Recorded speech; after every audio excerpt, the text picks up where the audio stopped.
Welcome to the Investors Trading Academy, talking glossary of financial terms and events. Our word of the day is January effect.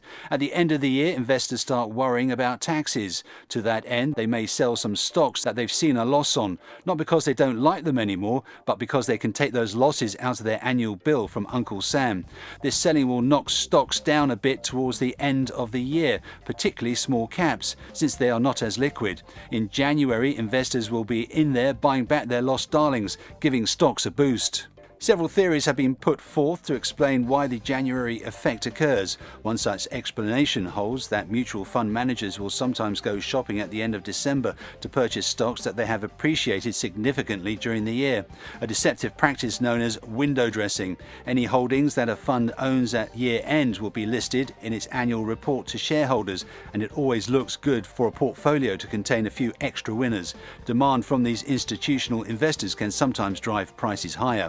Furthermore, as the end of the year approaches, many investors unload shares of poorly performing stocks. Some of them may be simply trying to cut their ties to bad investments in order to get a fresh start to the new year.